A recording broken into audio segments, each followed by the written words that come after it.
It's a privilege to welcome Greg Hope with us today. Greg has served refugees for over 46 years. Currently, Greg has served as the director of Refugee Resettlement for the Episcopal Diocese of Olympia since 1985, leading efforts to welcome and support refugees as they begin new lives in our community. Through his work, thousands have received shelter, food, clothing, English classes, and job opportunities. In recent years, Greg has focused on empowering refugees to launch and grow small businesses through grants, trainings, and match savings programs. His work through the Refugee Resettlement Office and the New Roots Fund continues to transform lives. It's so good to have you with us, Greg. Welcome.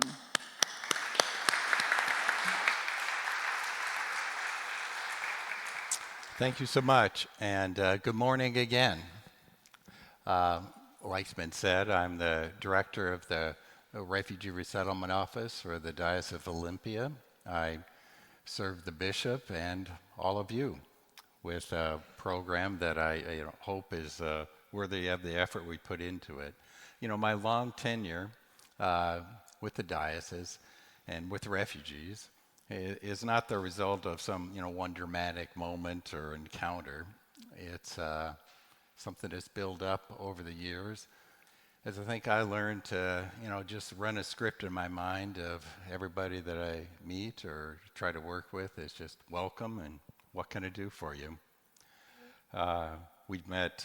I've met Kurds and Kosovars seeking work and manufacturing, gotten the help of, in the early days at least, from a lot of conservative folks that are working at the office and, had some inroads into manufacturing and could talk better than I could to, the, places where things are made.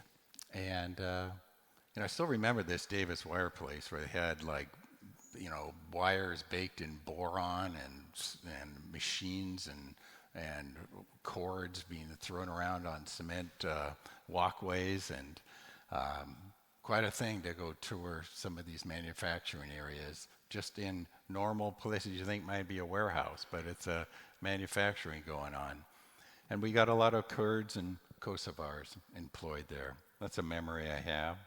Also, I remember a Cambodian pilot who was really a guy that suffered a lot from, I think, just traumatic stress over sort of guilt because he was able to fly out as the Khmer Rouge were taking over his country, and many more suffered after that. There's Vietnamese that I recall when we did our work with refugees from Vietnam. It was pretty much just resettling soldiers, resettling the South Vietnamese army. And I still remember the ceremonies where they're raising the flag of the United States and the flag of South Vietnam. And these kind of ceremonies continue to this day. The soldiers are getting older, but they do this kind of thing. And there's a certain reverence when you attend a community meeting and say that happened. One of the first, when I was first beginning in this work, and I think I got the job in 1978 at the International Rescue Committee, just volunteering, driving around a vehicle that could haul furniture, and they hired me as the Laotian case manager for, I didn't speak any Laotian, but I was the Laotian case manager just because there's nobody else to be that, and we were all learning how to do refugee resettlement, and it's just stuck with me ever since. Well, anyway, I was an apartment manager at the same time, and it was the Hungarian guy that we, brought into the apartment. Probably not a thing we should have done when you bring somebody into your own apartment complex, but not that I owned it or anything. But he needed a bag, he needed some paint. He wanted to paint the something, or I thought just paint the wall. But when I came back later and inspected, he pictured there was a big painting of Superman flying away. Very well done. And he had this Hungarian mustache. So I always remember that. And there was a Laotian lady from Laos, transited through Thailand to get to the United States. She was Min, and she's older, and she wanted to grow flowers on a hillside outside her apartment complex, right down where Six Stadium used to be, one of those apartments up on the hill. And well, the motorcycle cops started, were driving by, and they just finished some sort of drug program, and they look over at these flowers and go, "Those are opium poppies." And so we had some explaining to do to the police about the old ladies just trying to grow flowers. And I've seen Syrians arrive that are pretty beat up, thin, hollow looking, clueless, confused about the country they're going to try to make a living in, and having people back home, maybe people that were could help them a lot if they could get to the country because they were attorneys and spoke English, and St. Mark's was going to sponsor them. But we were unsuccessful back in the first Trump years, the first administration, in trying to get this family to join the other part of the family in the country. Lately, we've resettled a lot of Afghans and Syrians. Afghans and Iraqis. And we try to reach overseas still to work with Somali families that need to come into the country. We sometimes not just receiving people at the airport and that's it. We're reaching out to some of the processing posts in Africa and other places to try and get families, find out what's going on, how we can send something from relatives here to speed up the process. And I just remember one family in particular we still are gonna still trying to work with, but may have to give to another agency where after so much trouble, believe it or not, in 2025, 2024, officials gave the mom and a family a choice of coming to the United States with her daughters, but she had to leave her young sons, or at the time, 12, 13 years old, back in Somalia because the government was going to let them come, a kind of Sophie's Choice thing going on. So we've had our people that we've dealt with, and like I said, I sort of come to an interior monologue in my own mind to make the work seem like it'll last a lifetime, and that is address everybody like welcome and how can I help you. Sort of conclusion I came to myself. I should have come to it earlier because all the literature that I get from Episcopal Migration Ministries in New York and other places, maybe even a contract with a cover letter there, and I'm flipping through the pages looking for how many do I have to roll in this certain project, how many do I have to graduate, how many I have to place into jobs, etc. But the front page has always had Matthew 25, and I think it says pretty well what I've come to the conclusion about with just living. For I was hungry, and you gave me food. I was thirsty, and you gave me something to drink. I was a stranger, and you welcomed me. I think my experiences, given those that passage, a lot of meaning. Yeah, at the refugee office, as was mentioned, we have a micro-enterprise program. We try to treat everybody with, welcome, dignity, and opportunity, obviously. We have a micro-enterprise program where we've trained people to, get a business plan together who want to start a business. It's a lot of refugees want to do that. More than you would think in the average population group. And we provide loans, and up to 40. Usually we can get 40 loans processed a year, sometimes 55 or something like that if it's a good year. At any one time, we have maybe $250,000 out in loans receivable, loans that are due in. I think we've been very successful. We've helped things from artist studios to bridal preparation shops for women that are about to be. I didn't even know these kinds of things existed, but they were. You go and you have everything done for you to get ready for marriage, and we've loaned good. That's one of our better employers or businesses that we were able to start. It took a $30,000 loan to help this lady out, but she's been able to get quite a few lines of clothes, and it's working very well. We also do a fair amount of Uber driving and rideshare businesses, and it's amazing. I thought that was going to be something that at best is part-time, but the Afghans and the Iraqis have proved me wrong. These guys are making quite a bit of money, and they're pretty sharp, and they know how to make that kind of business profitable for them. And Ukrainians, of course, are involved in the construction businesses. Ukrainians know how to fix things and make things because of, I think, a real dense network of trade schools in Ukraine. So when they, if you need your bathroom tile, they get off the plane and they go tile your bathroom. And these are very good places, very good entrepreneurs to, receive our funding. We also have jobs programs. We maybe get 60 to 100 jobs a year for people that are just starting out, got to get their first job. We follow up, talk to a lot of employers, convince them to assist to hire people. It's quite a robust program we have going. Employs 3 job developers. We have a growing immigration program, and by that I mean we help people mostly with citizenship, naturalizing from permanent residents to citizens, and from refugees to permanent residents. When you first arrive, you're a refugee. A year later, you apply for a permanent residency. 4 years after that, you can apply for a citizenship.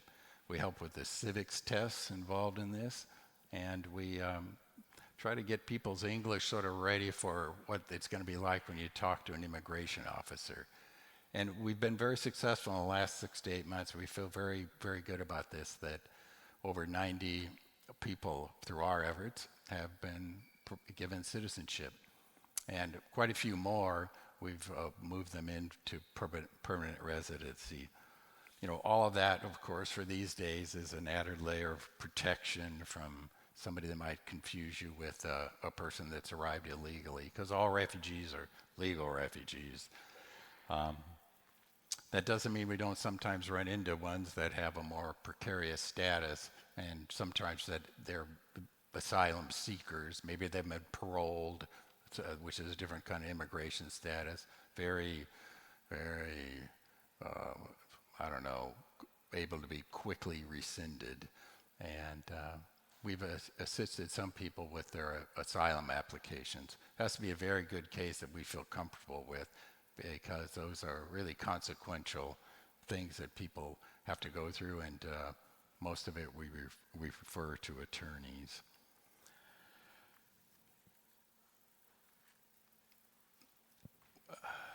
We have a program also to help professionals, because once you get a job, maybe it's a job in a bakery, or maybe it's a job in a restaurant, maybe not what the person that would study to be a dentist or some other professional would like to have. So we try to make that second job that somebody gets a better job, and move them into the professions that they were trained in their homelands to do. This sometimes means that a doctor is not a doctor anymore, more or less an intern, or a dentist is a dental hygienist. But it does give people a new start, the efforts we make there. Working with refugees is a story of resilience. There's people that are very much success stories. And I'll just read for some of them here. Duk Tran, a guy that I used to work with, He's a Vietnamese refugee who came to Seattle in 1976 with just $10. He started by translating for others and delivering food to refugee families. In 1981, he founded Viet Hoa, which grew into one of the region's most successful Asian groceries. And there's a guy in the neighborhood where I live in South Beacon Hill, Dr. Ahmed Ali, a Somali refugee who arrived in Seattle at 17. He grew up in public housing, graduated from WSU with a pharmacy degree, and in 2018 opened Othello Station Pharmacy, a trusted, culturally sensitive healthcare hub in southeast Seattle. You think about that, a guy opening a pharmacy in the middle of all these pharmacies closing, and to me that's a sign that immigrants can fill niches that are important to all of us. And then, of course, there's the Velchenko brothers, who recently arrived in the United States, all 9 of them with their mother and father. They're all older adults, trained in the trades and able to find jobs with larger Ukrainian businesses that might have been established 20 years ago as subcontractors doing tile work or lots of other employment. We helped all of them with gave them loans to get tools, and they are a successful bunch that pretty readily, began making enough money to be self-sufficient. In all of this that we do, there's a role we hope churches can play. To keep it simple, it's offering housing support. That's always a difficulty. One of the hardest, if we can find places for people to stay after their arrival, everything else seems to fall into place. Affordable housing in this area, well, maybe it takes 2 jobs to make it all work. But it's a big need, and anybody's imagination can work on it, and any support we can get there is very helpful. We also like tutors in our English language classes. I failed to mention that, but we do have English language classes that the attendance we train 40 people a quarter, language gains for 8 to 10 folks. Our ESL teachers, all certified TESOL, etc. They love to have tutors and people to come to class or just do things with people online occasionally to help along with some of these language gains. And job coaching, or mentoring, helping with a job interview or a mock interview, so if someone's preparing for entering the labor market. We like financial contributions. We've had some people contribute a lot to our microenterprise loan fund as sort of a loan fund dedicated to them that we try to revolve. We don't pay interest on it or anything like that. It's a donation. But some of them, these have grown over the years from 40,000 to maybe 60,000 or 80,000, just from the ability to revolve the fund and collect some interest. And then also, keeping in mind that we live in a region where there's a lot of support for refugee resettlement. The state of Washington is practically the only state that supports refugee resettlement. Others, it's totally a federal government thing. And frankly, in these troubled times, we've been able to survive and to, in some sense, thrive because the state's been helping us, and private donations too. So there's always a place to speak up for advocacy for refugees to come to our area, because you can never assume that the politicians that support these kind of things aren't going to waver in certain circumstances. You have to realize that a church's support for refugees is vital and transformative, perhaps both for the refugees and the people helping them out. And I think I can speak to that if you you start with a little service, and you keep at it, and have a mindset that you're welcoming people and trying to do the best you can for them. It can get very addictive, and you might be around for a while. So, thank you very much.